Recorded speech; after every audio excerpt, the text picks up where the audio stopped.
What's up, everybody? Welcome back and happy Thursday. I'm meteorologist Andrea Myers bringing you your daily hail forecast, sponsored as always by C3 Group, Merlin Law Group, American Contractor, and Atlas. And they're there for you in the description to this video, so go ahead and check out their pages.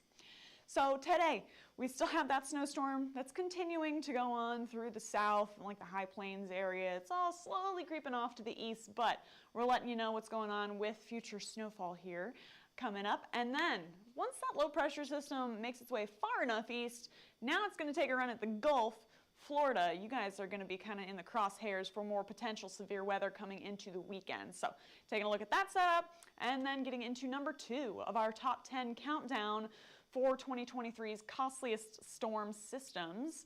So stay tuned to the end of the show for that. But before we get started, guys, we have a 10K slide. We made it to 10K on YouTube. That's a huge deal for us. Thank you guys to everyone who's subscribed, who's been watching our shows for all these years. It's been an awesome journey, and we're continuing our growth on all our social media. So again, thank you to all of our awesome subscribers. And if you're new to the channel, go ahead and subscribe, hit that button, hit that notification bell. We're here every weekday at noon Central Time, giving you guys your weather updates. So thank you again. We're super stoked about 10K on YouTube. Now getting into our upcoming events, we have Weather the Storm Episode 7. That is out now. Episode 1 through 6 are already out. It's all on Atlas Roofing's YouTube channel, so go ahead and check out those videos. It's a lot of stuff about storm chasing, how Derek core punches into crazy hailstorms, as well as a little bit about roofing, like how Atlas's shingles withstand Derek's storm chases, and this episode 7 is going to be about hurricane chasing specifically. So if you guys got interested in the tropics, check out that episode. Now getting into our weather. So for the past 24 hours, there's been quite a bit of snow across the I-25 corridor, as well as out east into Kansas. We've got a good amount of upper values here in our snowfall across I-25, over 5 inches here in Trinidad, over 4 inches in Pueblo, around 4 inches for Colorado Springs and the surrounding area. So lots of folks in metro areas seeing a good accumulation of snow from yesterday into today. And then, you know, if you're right in between Taos and Santa Fe, a decent amount of snow fell there too. We are in the 16 to 20 inches mark out that way. So and a lot of that varies depending on elevation. But bottom line, in the past 24 hours, there has been quite a bit of snow with that system. Those purple things are all snow reports. So thank you to our folks in Colorado and New Mexico. It is snowing out there, and it has been quite a bit. Just, again, a scattering of all those snow reports through Colorado, through Mexico, and even into parts of Kansas here. And now the line is starting to move into more of heavy rain as it tracks into central Kansas and Oklahoma here. So we're going to continue to watch the development of that. That's going to be the main system for the remainder of this week. There's that whole upper level low pressure system, right? So that's getting ready to move into the central plains and then the southeast, where right now there's nothing going on. We're waiting on that Gulf moisture to continue to develop before that trough crashes through. 73 degrees down in Florida, 66 in Houston, 57 in Atlanta, so much warmer than we're seeing out behind that trough, where we're sitting at freezing in Denver, and then in the 50s in Oklahoma City and Dallas as it's getting ready to make its push through. So potential to see some storms sparking up as that moves its way east, but right now, just waiting on it to get through the central plains.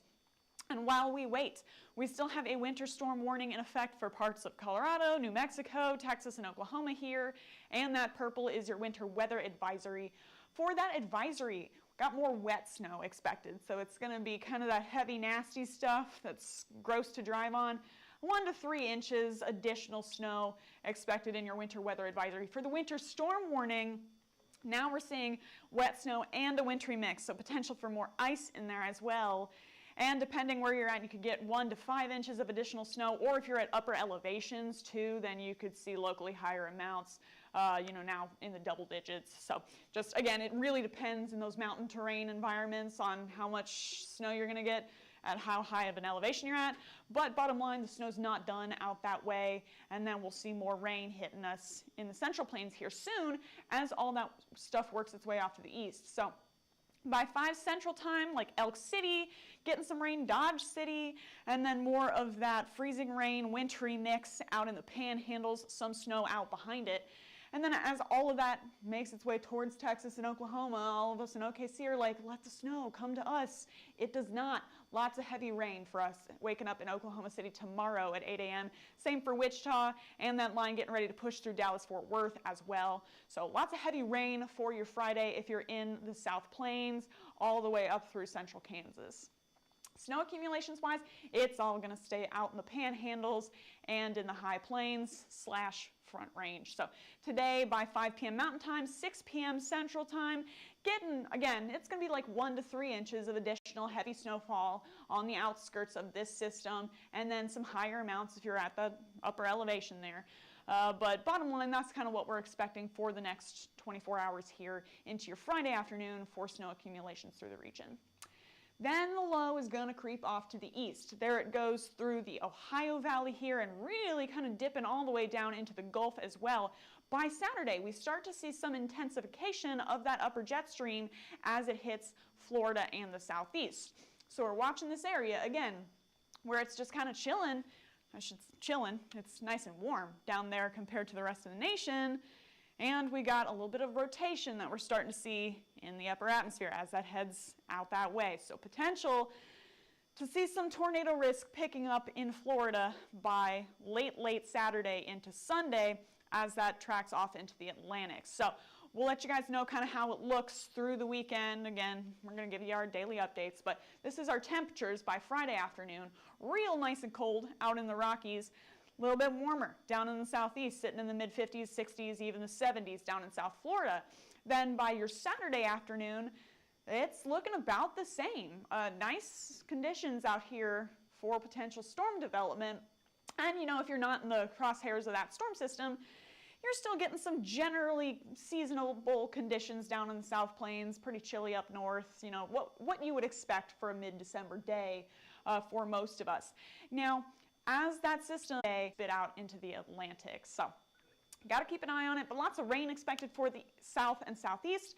These totals will shift around. That's just a big disclaimer, all right? These totals on the map here will shift around as we get closer to the date of the event, okay? So our forecast models have not been in super close agreement with where this low pressure system is going to set up, and so where it eventually does go is going to dictate where the heaviest rain goes. But bottom line is that some areas in Florida and the southeast could be seeing multiple inches of rain through Sunday with this low pressure system moving through.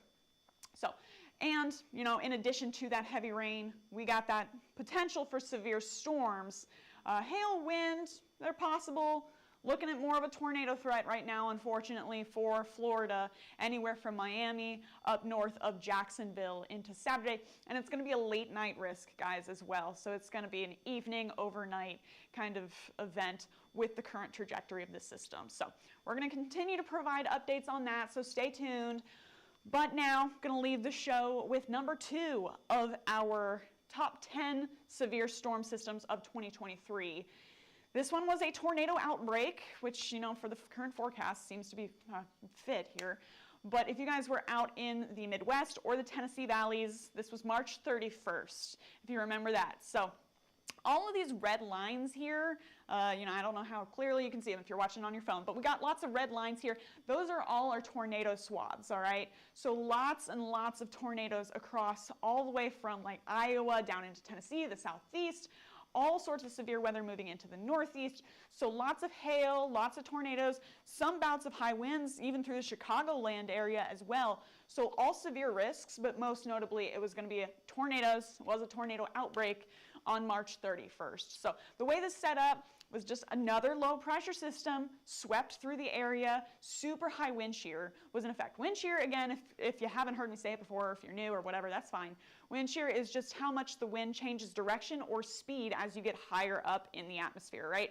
So when there's super high amounts of that, that helps tornadoes form, and that was what was in place here on March 31st. So forecasters that morning with the SPC, Storm Prediction Center, were already calling for potential long track and violent tornadoes, which when you see that first thing in the morning definitely raises your eyebrows. And you know, they were spot on for this forecast. So impacts on this was at least 145 tornadoes from this event, from the southeast all the way to the Midwest. So into the triple digits for tornado totals, got multiple EF3s and EF4s. One EF3 turned into, like cycled into an EF4 in Iowa, and that one collapsed, like swept buildings all the way off its foundations, and then had a max estimated wind speed on that EF4 of 170 miles an hour. So it was cooking as it moved through the area. And then multiple EF3s in Arkansas and Tennessee as well, with one of those EF3 tornadoes being through Little Rock.